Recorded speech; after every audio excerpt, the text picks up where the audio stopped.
Okay, students, I am going to show you how to um, use GeoGebra to solve a problem.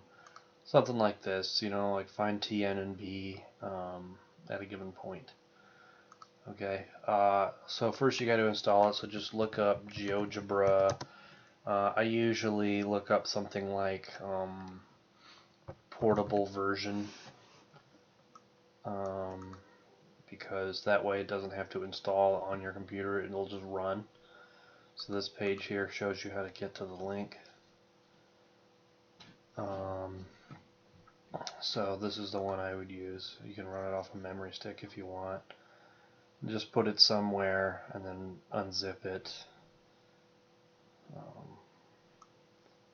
Just put it in here, I guess. So it's a big file. Whatever. When it's done, just unzip it and run it. Okay, and then it'll open up in here. So how can we use GeoGebra to solve a problem like this? Well, this is what you'll see when you open up GeoGebra for the first time. You'll see the graphics window and the algebra window. Okay. In the um, in the algebra window, hold on a sec. Yeah. In the algebra window, you can type in equations and things, and you put them down here in the input bar, and then they'll appear in there. So what I'm going to do, unfortunately it can't do a straight up vector function like this. You have to do it component by component, as separate scalar functions. So I'm just going to call it, so this could be like R1 of t, this could be R2 of t, R3 of t, so I'm going to define them that way. So I'm going to say that R underscore 1 of t is t squared, t hat 2. Okay, so you see how it defines the function there, and it'll plot it. If you don't want to see it, you don't have to see it. You can click that little button and it goes away. But it's still in memory there, and it owns this variable R1 now. So similarly, we can do R2 of t is 2/3 t to the third. Okay, so that's what that one would look like. And R3, excuse me, R3 of t is just t. Okay, so that's the three component functions. So instead of, you can still graph the curve, but instead of doing it like this, you have to do it as a parametric curve. So the function is, or what you call it in here is curve. And see how it either wants two expressions, a parameter variable on a start and end, or three expressions. And so we'll use the one that has three. We'll say this is R1 of whatever parameter you intend to use. It really doesn't matter. I'm just going to use t because that's a typical parameter. So R1 of t is what I want in the first component. R2 of t can be in the second one. R3 of t can be in the third one. And so the parameter is t. This has to be whatever you used over here. The start value, I don't know. T can start at -5, I guess, and go to 5. Okay, so it's there and it's active, but where is it? Well, it's not going to show up here because this is 2 dimensions. So we'll go up to View, and we'll go to 3D Graphics, and then we'll see the parametric curve there. See? Turn it on and off. So you can resize everything, and then you can kind of like move the grid around. Now, I personally don't like having this plane there, and I don't like having this box. It makes the XY plane gray by default, and it puts this box around everything. and it doesn't label the axes, so it's not clear which one's Y and which one's X.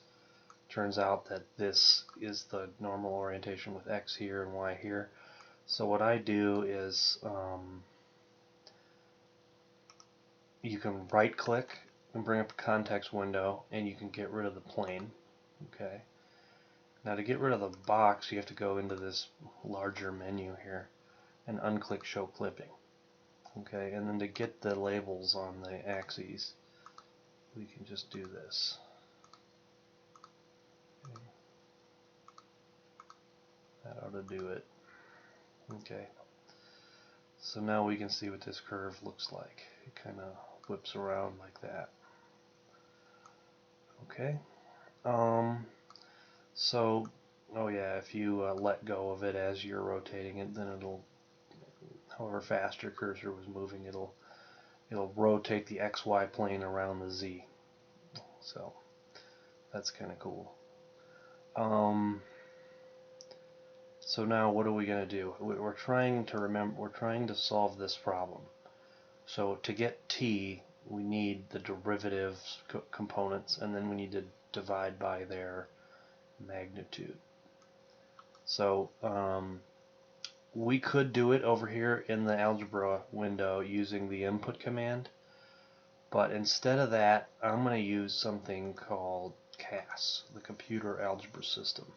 Okay, so it's its own separate window in here, and what I want to do is figure out what does R1 prime, and so that's just that was the apostrophe right to the left of enter on a Windows machine anyway. R1 prime of t. Alright, and I want to divide that by the length. Remember, the length of the derivative vector. So square root, see how it does that? And then I'm going to do R1 prime of t squared. Alright, that's the first one, but you have to add all three in.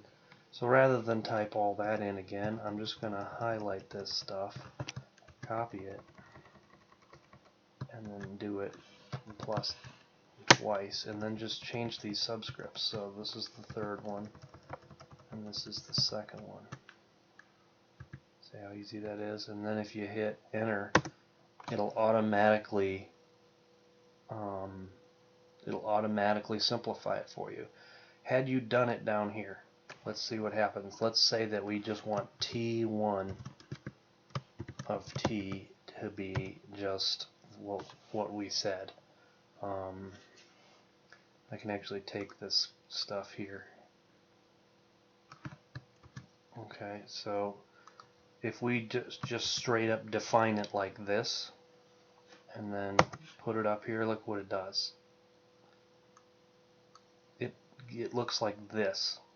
It doesn't bother to figure out that that's a perfect square under there and do the math. It just leaves it in the explicit form that I stated. It does calculate the derivatives, as you can see, but it doesn't actually square them, expand them. It doesn't apply this root. It just makes this structure unsimplified. So it would be easier to understand if we replaced all that with this simpler function, this already simplified version. So that's the power of the CAS. So you can right click and copy that expression there. Then you can double click T1 and redefine it. So instead of just defining it that way, we'll define it this way. Now, one issue with doing that is now you've lost the actual connection between this variable and this one. If I were to change R1 of t to something else, it won't change this. First of all, let me undo so I can Control Z, and it'll go back to what it was. Now watch what happens if I change the definition of this and make it plus t on top of the t squared. You see how T1 automatically changed itself, but this thing over here didn't change, or did it? I don't think it did. Okay, but let me undo that. Yeah, this didn't change. But the t1 of t, when it's defined in the input window, in the input down here and shows up in the algebra, it's because its definition involves r1 in it, then it's dynamic, and as you change this one will change. But then if I go over here, copy that, and replace this whole thing with the simplified version of it, now if I change this to t squared plus t, this won't adjust itself anymore. So just keep that in mind. It depends on what you want. If you want this thing to be reusable for other functions, then you would not use the CAS to simplify it. Okay? You would just leave it in the awkward form it is. You're going to get messier and messier expressions, but for our purposes it's kind of just nicer to see the simplified version. Now if we just want to make t2, we can take okay, well, so I've lost the thing I wrote in there, but I can get it back. Okay, this was the thing I wanted simplified, right? So if I take that, and now I want to see what t2 would look like, I take all this and I just replace the ones with 2's. Now I don't actually replace any of these, right? Because that's the length of the derivative. I only needed to change that first one. So that's what t2 would look like. And then I just paste it in there again, and I make this one a 3. And that's what t3 would look like. So now I can redefine. So I'm going to take this, copy it, make this to be t1. Now I'm going to copy this one, and then I'm going to define t2 of t to be that stuff. Okay. See how it's putting them on the XY plane in here, and it's putting it here. So t3 of t is this stuff.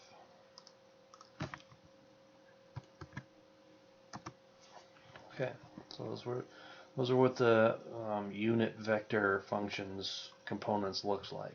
Okay, we don't really need to see them in there.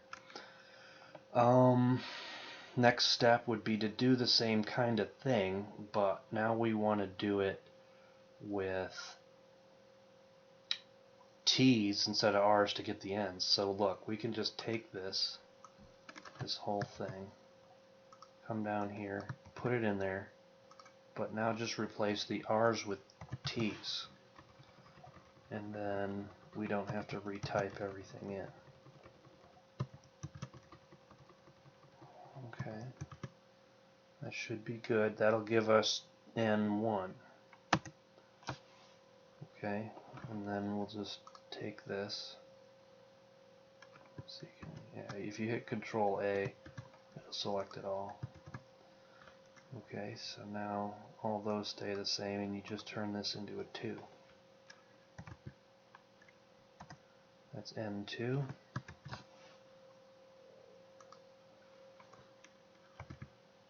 And that's n3.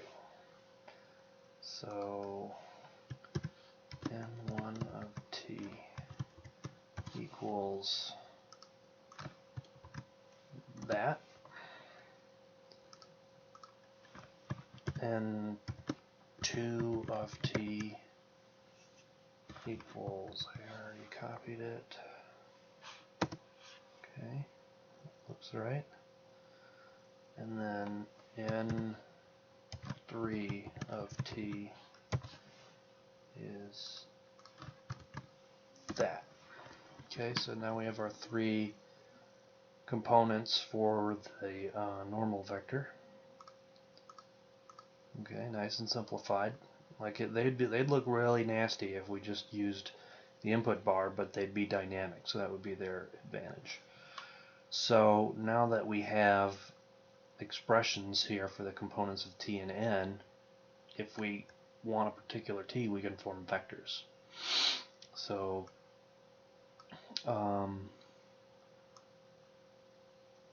Okay, we might as well plot that point there. 1, negative 2/3, negative 1. That comes from putting t as negative 1 in there. So let's make a point. The point we're going to do is going to be, so r1 of negative 1.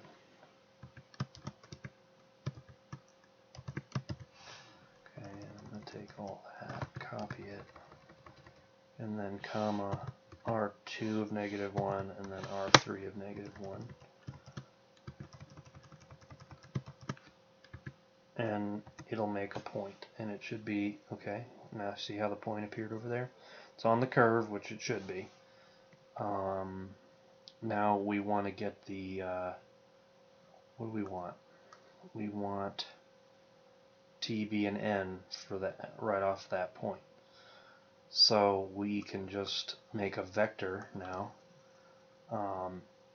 using t1 of t, t2 of t, and t3 of t.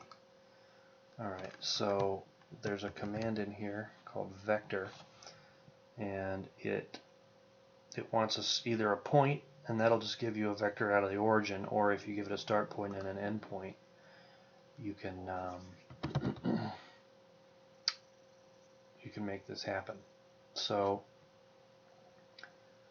I want the start point to be A, right? I want it to go off the curve, so A.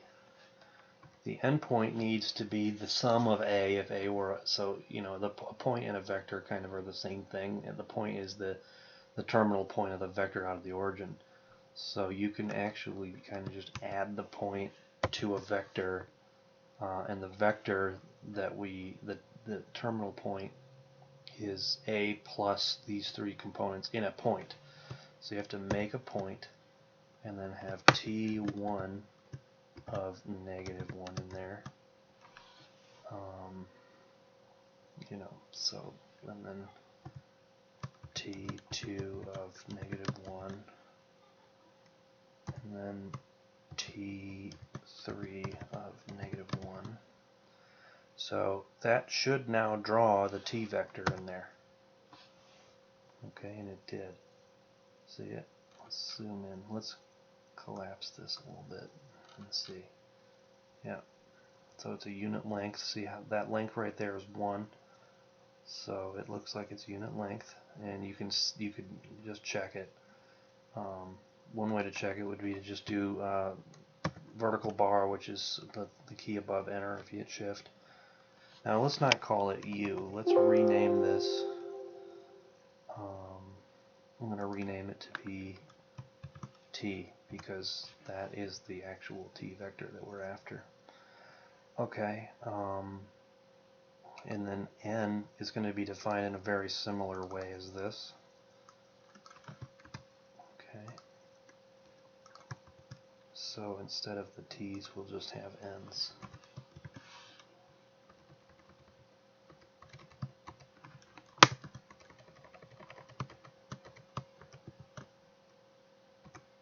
Okay, there it is.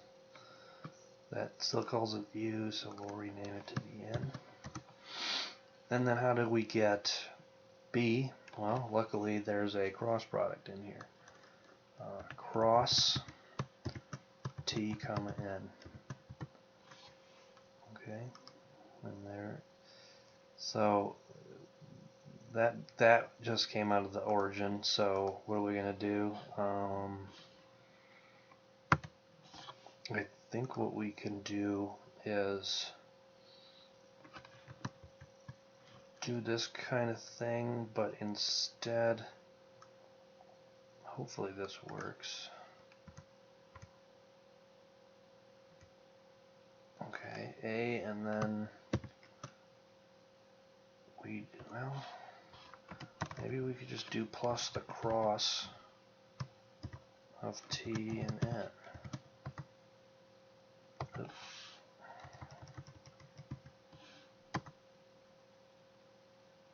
I don't know what just happened.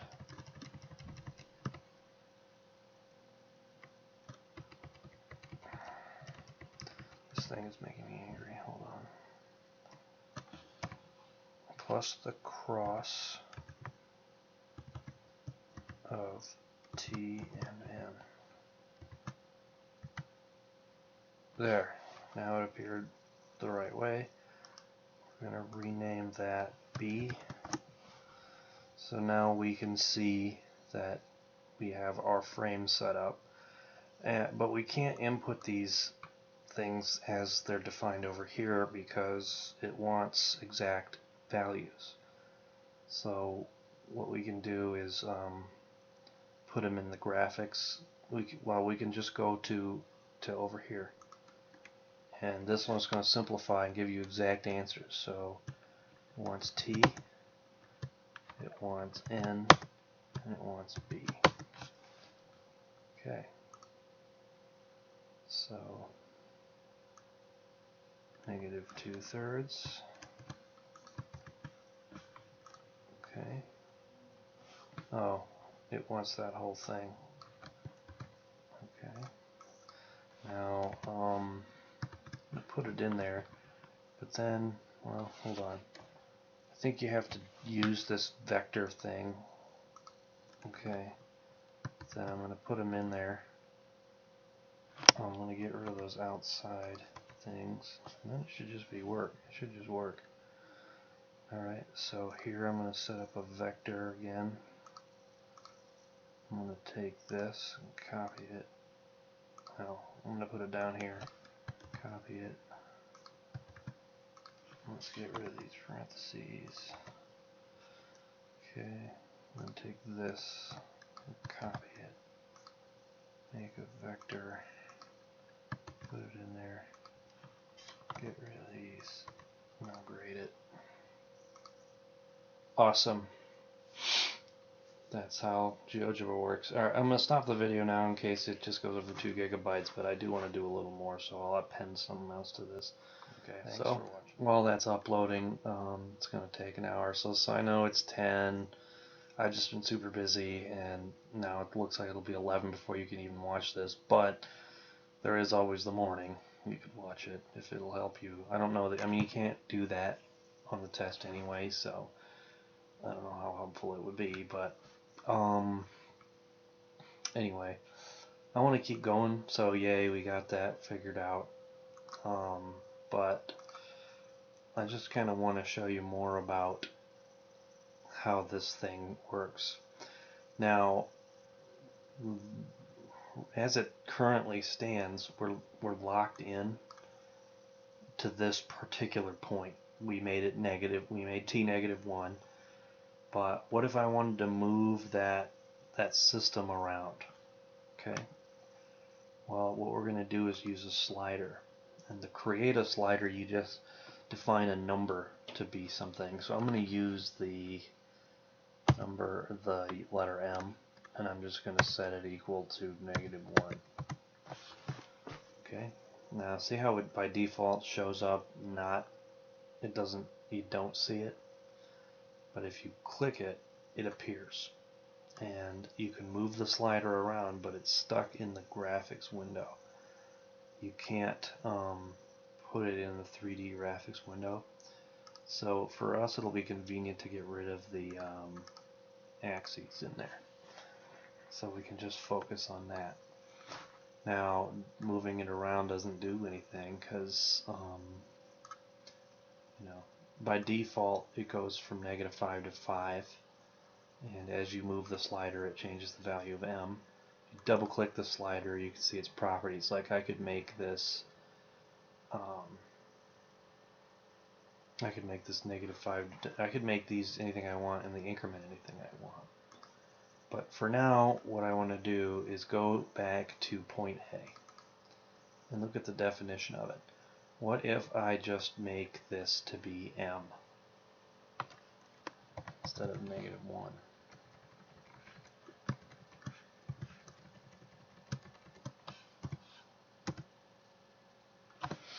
Okay. It moves it around. What's the problem though? The problem is that the vectors didn't adjust themselves. See, these vectors are not changing down here. They're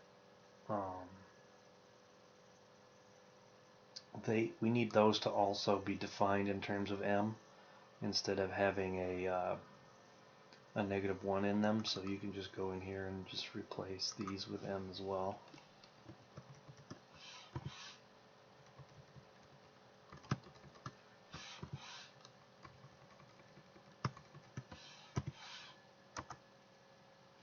Okay, so you can see that it changed, but now it should adjusting itself, and it does look like the tangent vector is how you can tell if it's right. Looks like the tangent vector is behaving itself, but I don't think the normal vector is. The normal vector shouldn't be going off like that. Yeah, there. I think it was just the way I was looking at it. The normal vector is not behaving properly. Well, I guess it is. It's just the way I was looking at it. Because what you want the normal vector to be doing, remember this is the second derivative. The tangent vector is the first derivative, and it has to go off of the curve at a tangent, and it does.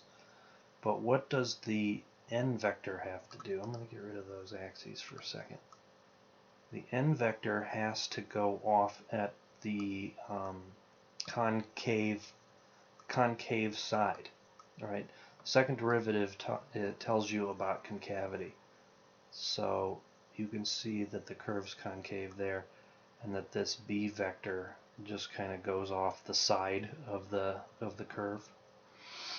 Okay. Now, part of the Tn and b is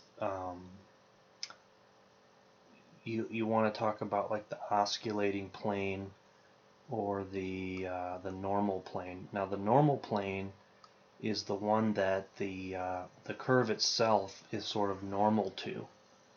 And the tangent vector, is that even, are those, I don't know, those don't look like they're at a right angle, but I'm just probably not looking at it right. They're not orthogonal to each other. So what's going on there? We can check to see if they're orthogonal. Are they unit length? Let's take the magnitude of b. No, it's not. So there's something wrong.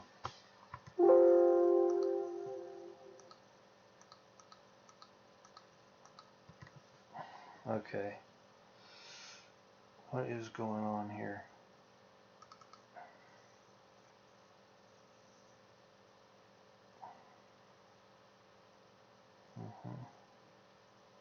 T1 of m, T2 of m, T3 of m. Okay. Now when m was -1, did that work? It did work in that case. Right. What's the magnitude of t?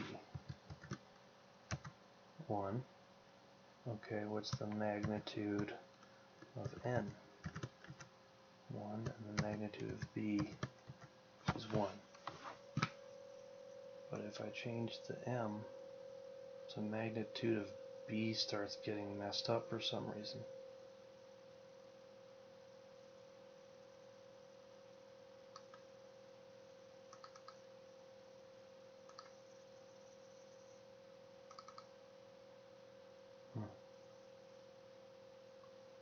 Not sure why. T cross n.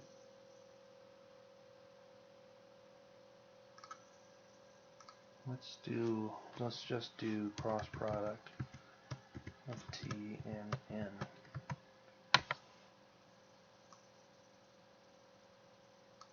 Okay, create this little u. What's the magnitude of little u? I don't expect that one to be unit. Well, I do, right? It should be. If you do a cross, unless these things are not orthogonal to each other, that's the only way. So let's do a dot product of t and n. And the dot, they're not orthogonal to each other. T and N are not. See, the angle's wrong. I am super confused by that.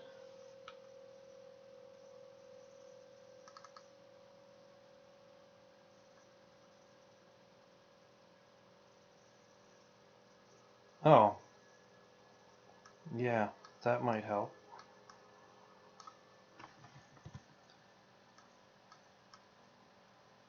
So sorry about that. I never changed. Those things were never changing. Okay. So now we can get rid of this stupid thing. We don't need. So now they're all. You know,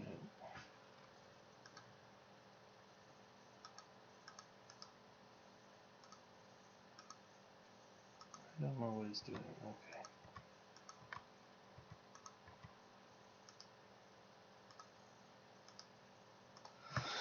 Okay. Great. So now it's behaving properly. You can see how everything is staying orthogonal, and that's good. Alright, it's important to check it. You know, the geometry actually made it clear that there was a problem there, and it was because I forgot to redefine n in terms of the m's. But now it works. Okay, so there's not a problem with any of these. Now, what else could we do? Let's get our axes back.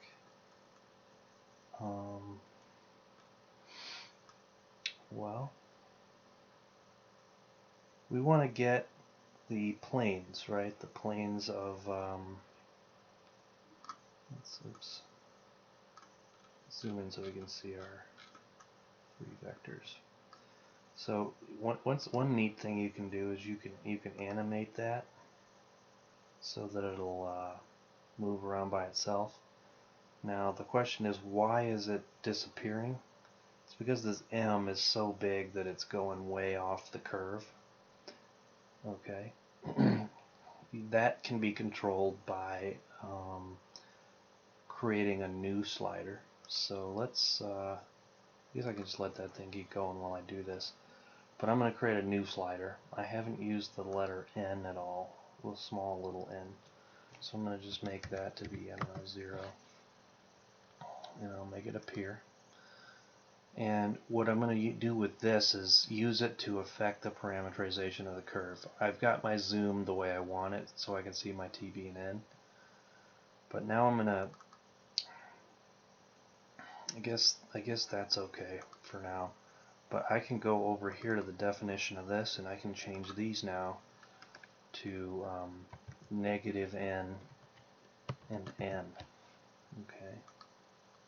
So everything disappeared, but if I make n bigger, then I can affect the length of the curve.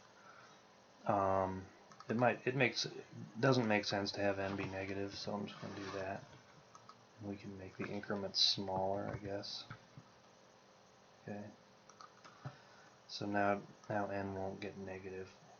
And it would be nice if this thing didn't keep going past these endpoints either. So what we can do is say that the minimum of this will be negative n, the maximum will be n, and the increment, well, we want it to be smooth. So what I'm going to do, that whole interval between negative n and n is 2n long. And I'm just going to divide that by, I don't know, 100. Okay. Now, m should bounce back and forth between here and here. Yeah. And then I can make n as small as I want, and then it'll still bounce off the ends. Okay. Now, the speed that thing moves is affected by the processor or the computer. I wonder if I make the increment of this a little less small, that it might go faster. Doesn't look like it's making it go any faster, it's just making it go choppier. So the smaller you make this increment, the smoother it moves. Okay. So it was going fast before, but something is taxing my computer and making it do that. But yeah, you can rotate and have it move. It's pretty cool. Yeah, something's making my computer go really slow. But look, you can actually see the vectors changing. You can see the point changing as M does, and you can see it over here even in the CAS window. The exact values of these vectors are cycling through different numbers. So it's pretty cool. So I'm going to stop animating that for now.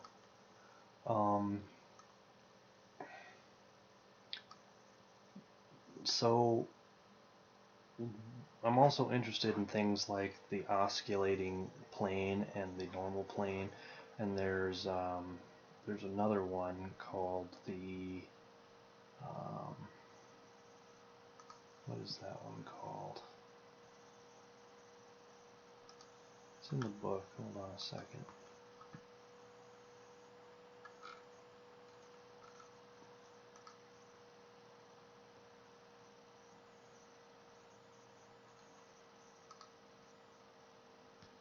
Let's see. I want to get that name right. It's in the book.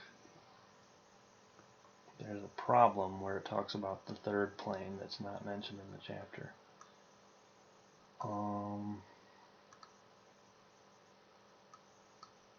So it's at the end of this. I'm going to go to the beginning of this. Let's see. Let's go back one page.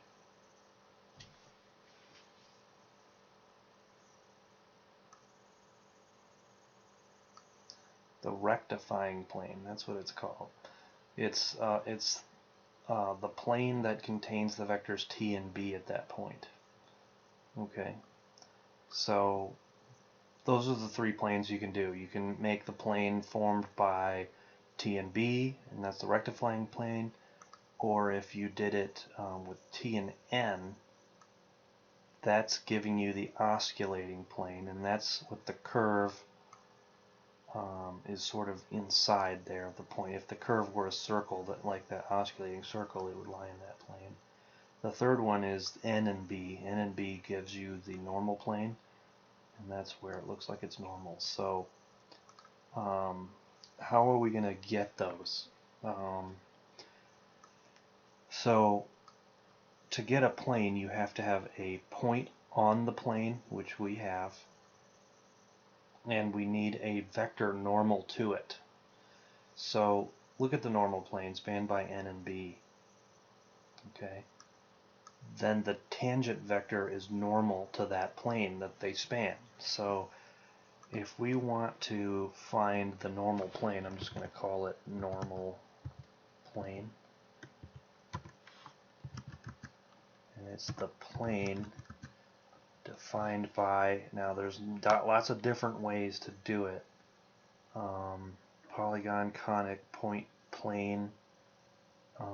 So that would be a point on a plane, on the plane you want, parallel to that plane. Point line, so I guess it would be the plane containing this point and this line. Two lines, gosh, I don't know, because those, what if the two lines are skew lines, then they wouldn't define a plane, so I'm not really sure what's going on there. Point, point, point would be good. I'm not seeing a way to do it with a point and a vector. Now that's the traditional way to do it. So what we could do is we could just do the dot product manually. So we want to take the dot product of the vector t, okay, with x minus r1 of whatever m is, right? And then y minus r2 of m, and then z minus r3 of m. So I'm just going to kind of manually do that in here. We know that the dot product has to be 0. So if I take t1, I'm using t as the normal vector here, times x minus x naught, which is r1 of m. Okay, because that's the point. The point on the line where all three of these things come out of is also on all three planes. So that, and then I'm just going to kind of copy this thing. And then I'm going to do plus t, or plus, okay, what needs to change? This needs to be an R2. This needs to be a Y. This needs to be a T2. Plus that again. The third component, the point we know, comes out of Z. And this is the third part of the tangent vector. Now what has to be true? Their dot product has to be 0. Okay, that's the normal way of defining a plane, right? We know that the tangent vector is orthogonal to it, and we know where it contains n and b, but what matters for a plane is if you know a point on the plane and an orthogonal vector to it. So what we've just drawn is the normal plane, and you can see that the curve is normal to it, right? Because the tangent vector is normal to it. So the osculating plane is the one that the osculating circle would be in. So which vector do we want to be the normal vector for that?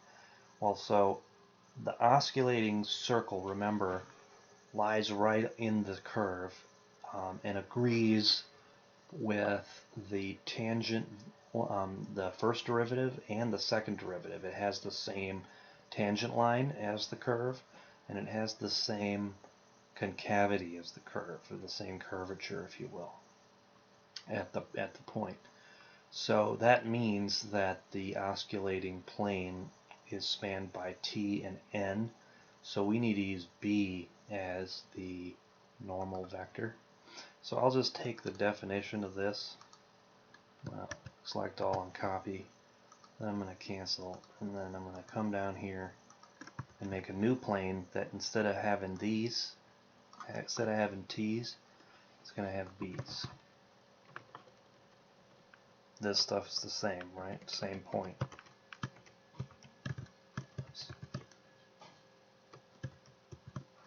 Now that should make a plane spanned by n and t normal to b. What do you mean unknown command b1? What are you talking about? Oh, I don't have a b1, b2, and b3, do I? Well, I can get the rectifying plane because I do have an n1, n2, and n3. So the rectifying plane is going to be defined by t and b. So it's normal to the normal vector is normal to it in that case. Okay. So that plane can be thought of as the plane that the curve bounces off of, if you want. Okay, that's what the rectifying plane would be. And, you know, since the curve is twisting there, it's like it's bouncing off of a plane. And as we move m, everything moves with it. You see? So it kind of looks like the curve bounces off that wall. Now, how are we going to get the osculating plane since we don't have components for b?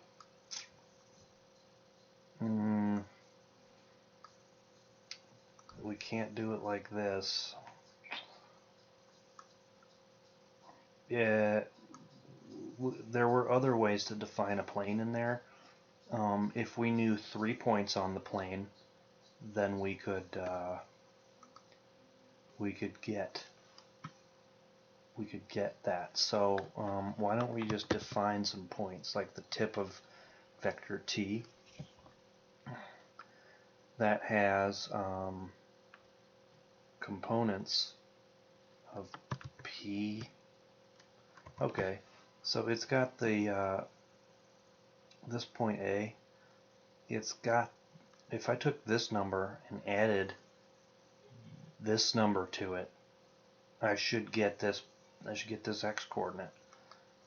I'm pretty sure. So let's do that. Another thing that's cool about GeoGebra is that you can do x of something that has an x in it, so A. Okay, and then I want to add to that x of t. Okay, that'll be the x coordinate of this point that I want. And then I'm just going to take those and do the y's. I think this will work. And then we want the z's.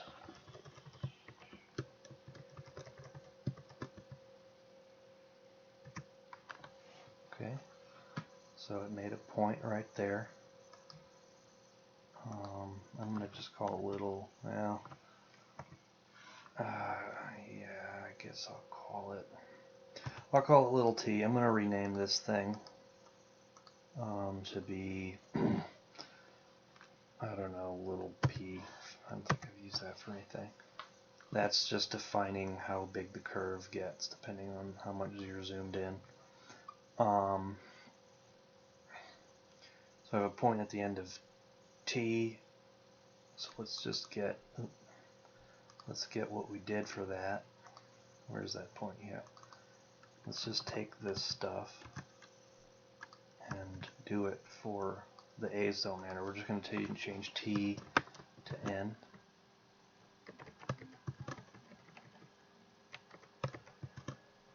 And then we get a point at the end of n. And if I just put it over there, we're going to rename that little n. Now we just do it again for b.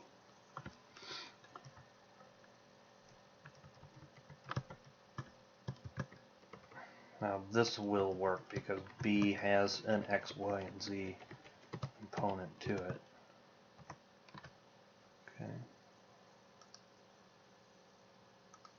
So that'll be little b. Okay, so there they are. They're at the end of the three vectors, and they should move around and be, well behaved.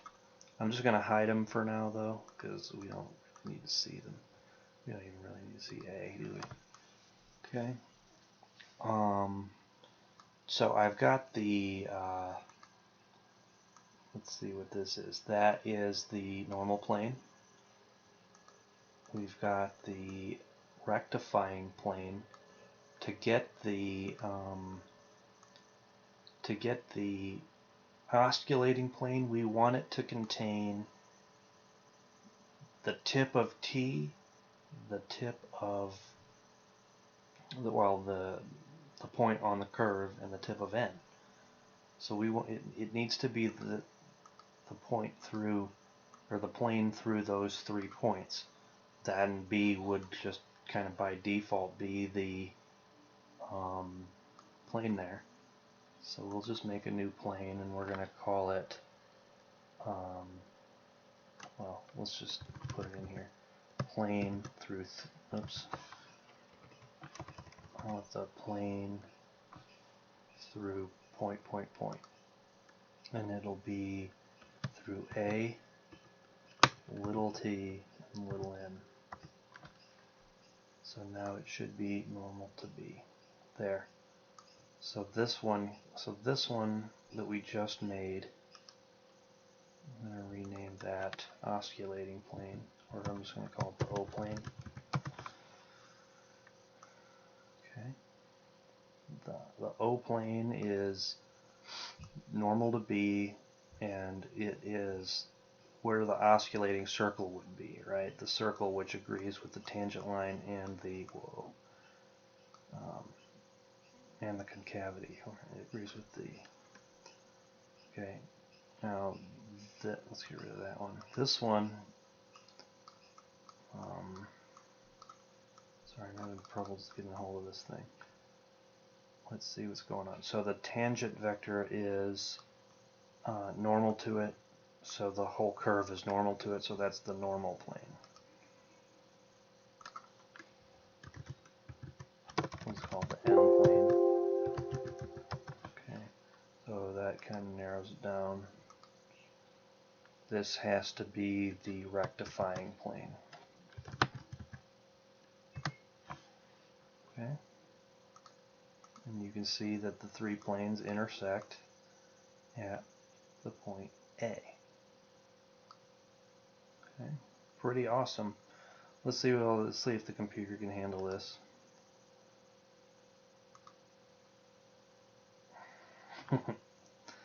Let's see if I can handle this. Oh gosh.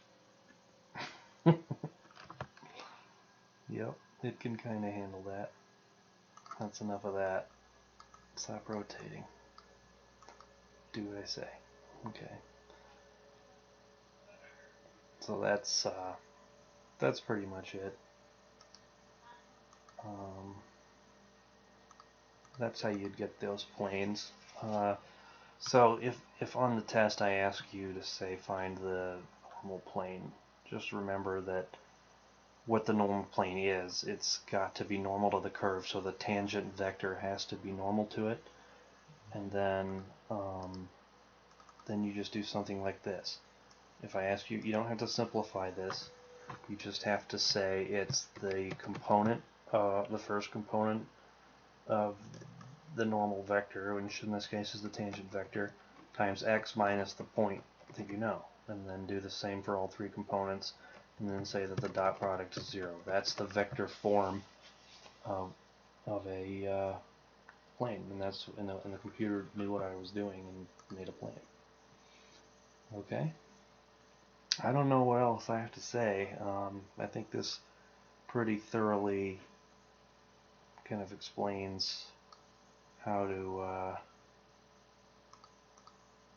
use GeoGebra to visualize things, to simplify expressions, to use sliders. You know, it's fantastic. It's fantastic software once you get the hang of it.